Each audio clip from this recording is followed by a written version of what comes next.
आप उनके परिवार के सदस्य हो रहे हैं। जय श्री राम। दूसरी बात, आज से हम केवल गवाह हैं, हम तुम्हारी बाहें पकड़कर बालाजी के चरणों में रख रहे हैं। जय श्री राम। आज से आप वैष्णव हो रहे हैं, हमारा रामानंदी संप्रदाय, तुम रामानंदी हो रहे हो। आज से आपके जीवन का नया जन्म हो रहा है। अब तक जो जीवन जिया उससे ठीक अलग जीवन जीना है, आध्यात्मिक। जीवन भर के लिए तुम बालाजी के हो रहे हो, वो बालाजी तुम्हारे हो रहे। जो मंत्र दें उसे गोपनीय रखना है, किसी को बताना नहीं। प्रतिदिन 5 अथवा 11 माला करनी है। मंत्र पर निष्ठा रखनी। जो हमें अपने गुरु से मंत्र मिला, हमारे गुरु जी को अपने गुरु जी से मंत्र मिला, वही मंत्र हम आपको दे रहे। जय गुरुदेव। मंत्र अपने आप में पूर्ण है। एकादशी का व्रत कर पाओ तो ठीक है, मस्तक पर तिलक लगाना अनिवार्य। पर वर्क में, जॉब में आपको कोई दिक्कत जाती है तो घर आकर लगा लो। इस देश में लहसुन प्याज त्यागना असंभव है, पर कोशिश आप करना।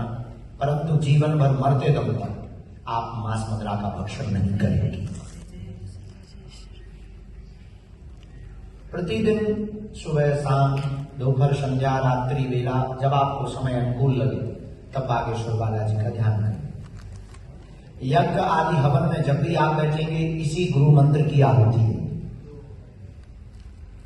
आज से आप गुरुमुखी हो रहे हैं। आपके गुरु जीवन भर के लिए बागेश्वर बालाजी हो। कभी भी ऐसा कोई कृत्य नहीं करना है जिससे गुरु स्थान या गुरु गद्दी को लजाना पड़े। आज से बागेश्वर धाम के तुम परिवार के सदस्य हो रहे हो तो बागेश्वर धाम का अच्छा और बुरा तुम्हारा है, क्योंकि तुम उस परिवार के सदस्य हो। आज से तुम हमारे हो रहे हो और हम तुम्हारे हो रहे हो। जय जय श्री राम। आज से हमारा और तुम्हारा जीवन भर का नाता है, पर याद रखना हमारा और तुम्हारा नाता हमारे और तुम्हारे तक सीमित नहीं है। हम तुम्हारी बाहें पकड़कर जीवन भर के लिए हनुमान जी का बना रहे हैं और जन्म जन्म के लिए बना रहे हैं। जय जय श्री राम। केवल